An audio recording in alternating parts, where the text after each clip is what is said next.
Hello friends, स्वागत है आपका हमारे यूट्यूब चैनल पे। फ्रेंड्स, यह टीजीटी, पीजीटी, जीआईसी और नेट में पूछे जाने वाले संस्कृत के बहुत ही महत्वपूर्ण प्रश्न हैं, तो इन्हें आप एक बार ज़रूर पढ़ लें। और अगर आपको हमारी वीडियो पसंद आए तो लाइक और सब्सक्राइब ज़रूर कर लें, जिससे आपको नेक्स्ट वीडियो का नोटिफिकेशन मिल सके। चलिए फ्रेंड्स, हम बिना देर करे क्वेश्चन को शुरू करते हैं। तथापि वक्तुं व्यवसायन्ति मा निरस्तनारी समया दुराधया यस्मिन् श्लोकांश कस्मिन् ग्रंथे उद्धृता। तो यहाँ पे पूछ रहा है यह श्लोक किस ग्रंथ से लिया गया है। तो यहाँ पे आपका राइट आंसर हो जाएगा option number D. Option number D आपका राइट आंसर हो जाएगा किरातार्जुनीयम।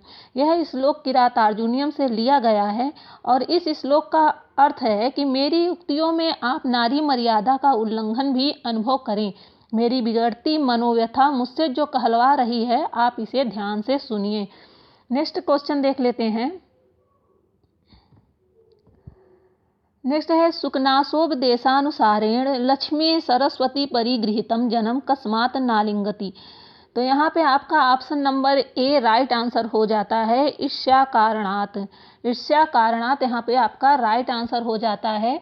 सुकनासोपदेश अनुसारेण लक्ष्मी सरस्वती परिगृहीतम जन्म ईर्ष्या कारणात् नालिंगति। अर्थात सुकनासोपदेश के अनुसार लक्ष्मी विद्वान का ईर्ष्या के कारण आलिंगन नहीं करती है। सुकनासोपदेश का वर्णन कादम्बरी के पूर्वार्ध में प्राप्त होता है। कादम्बरी जो महाकवि बाणभट्ट की प्रसिद्ध गद्य काव्य है। नेक्स्ट क्वेश्चन है कादम्बर्या कथानुसारम सुख पूर्व जन्मनि आसीत। तो यहाँ पे आपसे पूछ रहा है, यहाँ पे आपका राइट आंसर हो जाएगा option number A Vaishampayan. Kadambari के कथा अनुसार सुख पूर्व जन्म में क्या था। तो यहाँ पे आपका राइट आंसर हो जाता है वैशंपायन। कादम्बरी महाकवि बाणभट्ट की कादम्बरी में 3 जन्मों का वर्णन मिलता है। कादम्बरी कथा के अनुसार सुख पहले जन्म में पुंडरीक, दूसरे जन्म में वैशंपायन तथा तीसरे जन्म में वैशंपायन सुख से जन्म लिया। नेक्स्ट इसी प्रकार शूद्रक पहले जन्म में चंद्रमा, दूसरे जन्म में चंद्रापीठ तथा तीसरे जन्म में शूद्रक हुआ है। नेक्स्ट देख लेते हैं।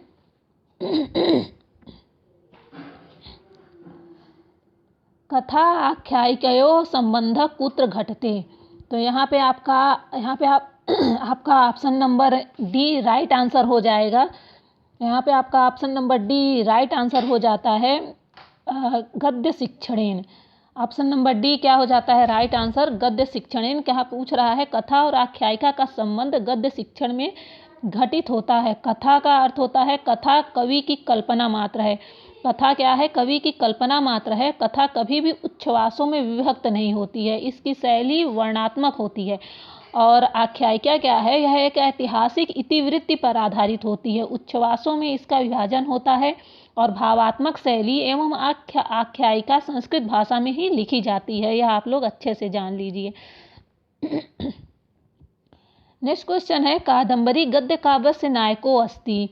यहाँ पे पूछ रहा है कादम्बरी गद्य काव्य का नायक कौन है। तो यहाँ पे आपका राइट आंसर हो जाएगा ऑप्शन नंबर सी चंद्रापीड। चंद्रापीड आपका राइट आंसर हो जाएगा। महाकवि बाणभट्ट के द्वारा रचित कादम्बरी गद्य काव्य है और इसका नायक चंद्रापीड है, जो कि पूर्व जन्म में चंद्रापीड चंद्रमा था और चंद्रापीड के पिता का नाम तारापीड है और कादम्बरी की नायिका कादम्बरी है। नेक्स्ट देख लेते हैं। गद्य काव्य त्रयाम आयान्ति। तो यहाँ पे आपका राइट आंसर हो जाएगा ऑप्शन नंबर ए 10 कुमार चरितम। यहाँ पे गद्य काव्य त्रयी को पूछ रहा है। तो यहाँ पे 10 कुमार चरितम, वासव दत्ता और कादम्बरी यह गद्य काव्य त्रयी के अंतर्गत आते हैं। और ये दंडी द्वारा रचित 10 कुमार चरित है। सुबंधु की प्रसिद्ध कृति वासव दत्ता एवं महाकवि बाणभट्ट की अप्रतिम रचना कादम्बरी है। ये तीनों ही गद्य काव्य त्रयी के अंतर्गत आते हैं। नेक्स्ट देखते हैं भर्तृहरिमते मनुष्यस्य परम भूषणम किम। तो यहाँ पे आपका राइट आंसर हो जाता है ऑप्शन नंबर डी सीलम। ऑप्शन नंबर डी सीलम यहाँ पे राइट आंसर हो जाता है। भर्तृहरिमते मनुष्यम परम भूषणम सीलम अस्ति। अर्थात भर्तृहरि के मत में मनुष्य का सबसे बड़ा आभूषण उसका सील होता है। इसका वर्णन भर्तृहरि ने अपनी प्रसिद्ध रचना नीति शतकम में किया गया है। कहाँ कहा है? नीति शतकम में किया है। भर्तृहरि शतकत्रय के कारण लोक प्रसिद्धि पाते हैं। नेक्स्ट क्वेश्चन देख लेते हैं। सर्वे गुणा कांचन आश्रयन्ते कस्य उक्ति। तो यहाँ पे आपका राइट आंसर हो जाएगा option number B Bhartrihari. Option number B यहाँ पे राइट आंसर हो जाता है भर्तृहरि। सर्वे गुणाः कांचन आश्रयन्ते महाकवि भर्तृहरि की उक्ति है। भर्तृहरि ने अपने मुक्त काव्य नीति शतकम में बताया है कि सभी गुण सोने का ही आश्रय लेते हैं। कांचन मतलब यहाँ कांचन मतलब सोना से आश्रय किया गया है, तो यह सभी गुण सोने का कांचन का ही आश्रय लेते हैं। नेक्स्ट है मूर्खस्य नास्त्यौषधम इति नीते कविरस्ति। तो यहाँ पे आपका राइट आंसर हो जाएगा ऑप्शन नंबर सी भर्तृहरि। मूर्खस्य नास्ति औषधम, यह नीति वाक्य भर्तृहरि कृत नीति शतकम के मूर्ख पद्धति का 11वां श्लोक है। कौन सा श्लोक है? तो ये 11वां श्लोक है।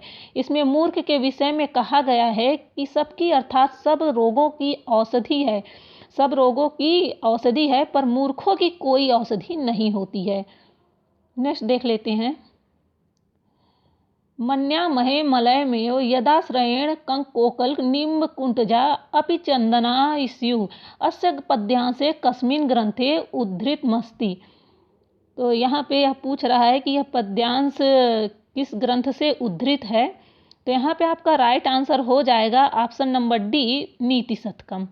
नीति शतकम यह पद्यांश भर्तृहरि की रचना नीति शतकम से उद्धृत है और इसमें भर्तृहरि ने कहा है कि मैं मलयगिरी को ही मानता हूँ, जिसके आश्रम से नीम कंकोकल के वृक्ष भी चंदन हो जाते हैं। नेक्स्ट देखते हैं। नेक्स्ट है दुर्जन परिहर्तव्यो विद्यालंकृतो अपि सन वचने कस्मिन् वदति। यह वचन किसका है? तो यहाँ पे आपका राइट आंसर हो जाता है ऑप्शन नंबर सी भर्तृहरि। यह सूक्ति भर्तृहरि ने अपने नीति शतकम में कहा है।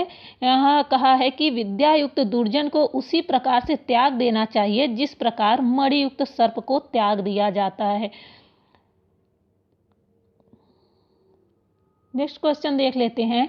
विधिर्हो बलवानिति में मति अयम सुभाषितः कस्मिन् ग्रंथे उद्धृतमस्ति। तो यहाँ पे आपका राइट आंसर हो जाता है ऑप्शन नंबर डी नीति शतकम। यह नीति शतकम ग्रंथ से उद्धृत है। भर्तृहरि नीति शतकम में भर्तृहरि ने कहा है कि मेरे अनुसार भाग्य इस संसार में सबसे बलवान होता है। अन्यत्र भी कहा गया है भाग्यम फलति सर्वदा न विद्या न पौरुषम। दोस्तों आशा करती हूँ कि आपको ये समझ में आ रहा हो। अगर आपको ये वीडियो काफ़ी धीरे लग रही हो तो आप प्लीज़ इसे थोड़ा बढ़ाकर देख लीजिएगा। मेरी यही कोशिश है कि मैं आपको सभी क्वेश्चन दे सकूं। चलिए देखते हैं नेक्स्ट क्वेश्चन। उत्तर रामचरिते मैत्रावरुणि पदम कस्य कृते प्रयुक्तम। तो यहाँ पे आपका राइट आंसर हो जाता है ऑप्शन नंबर बी वसिष्ठस्य कृते। उत्तम रामचरिते मैत्रावरुणि पदम वसिष्ठस्य कृते प्रयुक्तम, अर्थात उत्तर रामचरितम नाटक में मैत्रावरुणि महर्षि वशिष्ठ के लिए कहा गया है। किसके लिए कहा गया है? महर्षि वशिष्ठ के लिए कहा गया है। कहा गया है भाग्यम फलति सर्वदा न विद्या न पौरुष, माफ़ करिएगा, यह महर्षि वशिष्ठ के लिए कहा गया है। उत्तम रामचरितम जो कि भवभूति का 7 अंकों वाला नाटक है। नेक्स्ट देख लेते हैं। पुष्पाक प्रतीकासो रामस्य करुणो रसः इत्युक्ति उद्धृता अस्ति। तो यहाँ पे आपका राइट आंसर हो जाएगा ऑप्शन नंबर बी उत्तर रामचरितात। उत्तर रामचरितात यहाँ पे राइट आंसर हो जाएगा। पुष्पाक प्रतीकासो रामस्य करुणो रसः, यह उक्ति उत्तर रामचरित से संबंधित है और महाकवि भवभूतिकृत उत्तर रामचरित 7 अंकों वाला नाटक है। इसके तृतीय अंक में मुरला नामक नदी अधिष्ठात्री का यह कथन है कि पुष्पाक प्रतीकासो रामस्य करुणो रसः, अर्थात राम का करुण रस पुष्पाक के समान प्रतीक होता है। नेक्स्ट है पुष्पाक प्रतीकासो रामस्य करुणो रसः इति वाक्यम उत्तर रामचरितस्य केन पात्रेण प्रयुक्तम। तो यहाँ पे पूछ रहा है कि यह उक्ति उत्तर रामचरित के किस पात्र के द्वारा प्रयुक्त किया गया है। तो आपका राइट आंसर हो जाता है ऑप्शन नंबर बी, मुरलया। मुरलया के द्वारा तृतीय अंक में मुरला जब राम को देखती है तब यह उक्ति बोलती है। नेक्स्ट क्वेश्चन देख लेते हैं। तथा में माधवी देवी विवरम दातुर्महति उत्तरे वाल्मीकि रामायण कांडे केन उक्तम। तो यहाँ पे आपका राइट आंसर हो जाएगा ऑप्शन नंबर ए, सीतया। यहाँ पे क्या राइट आंसर हो जाएगा? ऑप्शन नंबर ए, सीतया। इसमें माधवी देवी विवरम दातुर्महति, यहाँ पे यह वाल्मीकि रामायण के उत्तरकांड में सीता के द्वारा कथित है।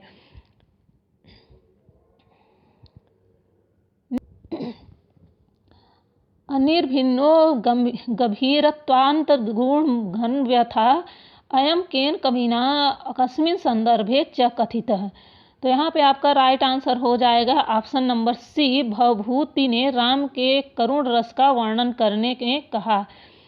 तो भवभूतिकृत उत्तर रामचरितम नाट्य प्रधान ग्रंथ है। इसमें भवभूति ने करुण रस का प्रतिपादन किया है और भवभूति ने राम के इसी करुणामय भाव को दिखाते हुए कहा है कि जिस प्रकार से औषधि को पकाने के लिए पुष्पाक नामक पात्र होता है जो अंदर ही अंदर औषधि को पका देता है, उसी प्रकार से राम का करुण भाव उनके अंदर ही अंदर पक रहा है। नेक्स्ट देख लेते हैं। उत्तर रामचरिते छायांक कस्मिन् अंके अंतर्भवति। तो यहाँ पे आपका राइट आंसर हो जाएगा ऑप्शन नंबर सी, तृतीय अंक। उत्तर रामचरित्र में छायांक किस अंक को कहा गया है? तो ये तृतीय अंक को कहा गया है। तृतीय अंक को छायांक के नाम से जाना जाता है और इस अंक में सीता राम के साथ छाया के रूप में रहती हैं, इसलिए इसका नाम छायांक पड़ रहा है। और सीता अदृश्य रहकर भी अपने हाथों के स्पर्श से राम की मूर्छा को दूर करती हैं। और इस अंक में वासंती, तमसा, मुरला ये सब भवभूति की मौलिक कल्पनाएं हैं। नेक्स्ट देख लेते हैं। त्वं जीवितं त्वमसि मे हृदयं द्वितीयम्। तुम यहाँ पे ये उत्तर रामचरिते इति कस्य उक्ति। तो यहाँ पे ये कह रहे हैं कि तुम मेरा जीवन हो और तुम ही मेरा दूसरा हृदय हो। तो यह उक्ति किसने कही थी? तो यहाँ पे आपका राइट आंसर हो जाएगा वासंत्या, मतलब वासंती। त्वं जीवितं त्वमसि मे हृदयं द्वितीयम्, यह उक्ति वासंती की है। वासंती सीता के निर्वसन से आहत होकर राम को उलाहना दे रही है और वह उलाहना देते हुए कहती है कि आप तो सीता को कहते थे कि तुम मेरा जीवन हो और तुम ही मेरा दूसरा हृदय हो, और आप कैसे उनका परित्याग आपने कैसे कर दिया। नेक्स्ट क्वेश्चन देखते हैं। उत्तर रामचरिते तृतीयांके राम कस्य मनोव्यथां वर्णनं करोति। तो यहाँ पे आपका राइट आंसर हो जाएगा ऑप्शन नंबर ए, वासंत्या। उत्तर रामचरितम के तृतीय अंक में राम वासंती से अपनी मनोव्यथा का वर्णन करते हैं और वासंती कौन है? वह सीता की प्रिय सखी है। नेक्स्ट है शिवराज विजयस्य रचनाकारे विद्यते। तो यहाँ पे आपका राइट आंसर हो जाएगा option number C, Ambika Dutt Vyas. Shivraj Vijay के रचयिता पंडित अंबिका दत्त व्यास जी हैं और शिवराज विजय 3 विरामों एवं 12 निश्वासों में विभक्त प्रथम ऐतिहासिक उपन्यास है। और सुबंधु, बाण तथा दंडी ये तीनों गद्य त्रयी के लेखक है। सुबंधु की वासव दत्ता है और बाण भट्ट की कादंबरी है और दंड की 10 कुमार चरित, ये तीनों प्रसिद्ध गद्य रचनाएं हैं। नेक्स्ट देख लेते हैं। शिवराज विजय गद्य काव्य से समारंभो भवति। तो यहाँ पे आपका राइट आंसर हो जाएगा ऑप्शन नंबर बी, सूर्योदय वर्णन से। यहाँ शिवराज विजय गद्य काव्य का शुभारंभ कैसे होता है? तो यहाँ पे सूर्योदय वर्णन से आपका राइट आंसर हो जाएगा।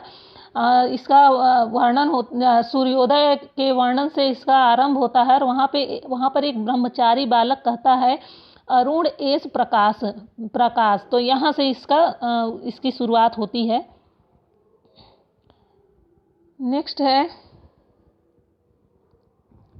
कदली कुंजयाति तस्य तत्कुटीरस्य समन्तात् पुष्पवाटिका पूर्वतः परम पवित्र पानीयं परः सहस्रपुंडरी कपट पल परिसलितं पतत्रिकुल कूजित पूजितं पयः पूरितं सर आसीत्। उपर्युक्त गद्यांश से कस्मिन् कृते उद्धृत अस्ति, तो यहाँ पे पूछ रहा है कि यह गद्यांश किससे उद्धृत है। तो यहाँ पे आपका राइट आंसर हो जाएगा option number C, Shivraj Vijayam से।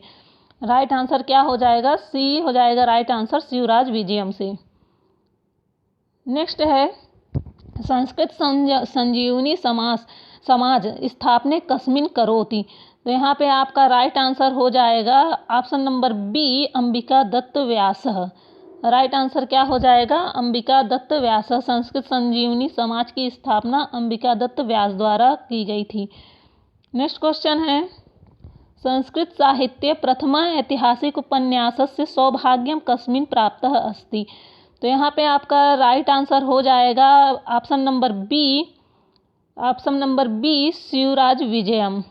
Option number B, Shivraj Vijayam. Ambika Dutt Vyas ji की 80 रचनाओं में से शिवराज विजयम को प्रथम उपन्यास का दर्जा प्राप्त है, जबकि सामवतम नाटक ग्रंथ है जो शुद्धि प्रदर्शनम, अबोध निवारण तथा बिहार आदि इनकी प्रमुख कृतियां हैं।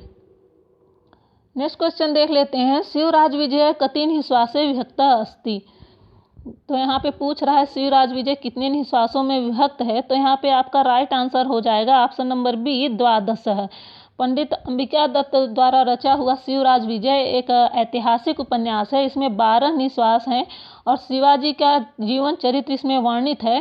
और इसमें 2 स्वतंत्र कथाएं समानांतर चलती हैं जो एक दूसरे की पूरक हैं। एक का नायक राम सिंह है और दूसरे का नायक शिवाजी हैं। ठीक है, गोपीनाथ अस्ति पूछ रहा है, गोपीनाथ अस्ति, गोपीनाथ कौन है, तो यहाँ पे ऑप्शन नंबर बी आपका राइट आंसर हो जाएगा, अफजल खां का दूत।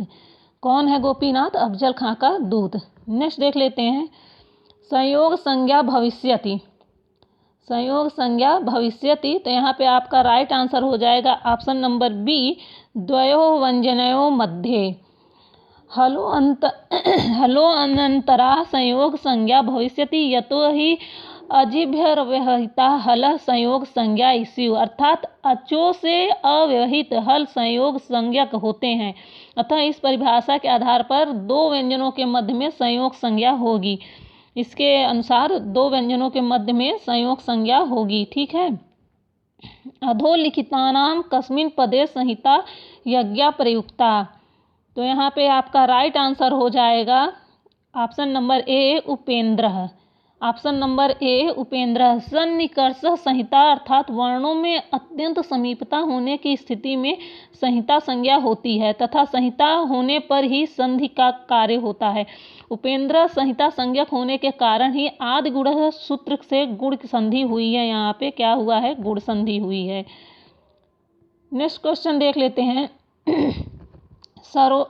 सवर्ण संज्ञा भवति, सवर्ण संज्ञा भवति, तो यहाँ पे आपका राइट आंसर हो जाएगा ऑप्शन नंबर डी, तुल्यास्य प्रयत्नयोः। ऑप्शन नंबर डी यहाँ पे आपका राइट आंसर हो जाता है, तुल्यास्य प्रयत्नयोः। सवर्ण संज्ञा तुल्यास्य प्रयत्नयोः भवति, तुल्यास्य प्रयत्नम व सवर्णम, यानी तालु आदि स्थान और अभ्यंतर प्रयत्न, ये 2 जिस वर्ण के साथ तुल्य हो वे वर्ण आपस में सवर्ण संज्ञक होती हैं। नेक्स्ट क्वेश्चन देखते हैं निम्नलिखितेषु वर्णेषु इस्तपृष्टा वर्णा चेतव्या, तो यहाँ पे आपका राइट आंसर हो जाएगा option number B. Option number B आपका राइट आंसर हो जाएगा।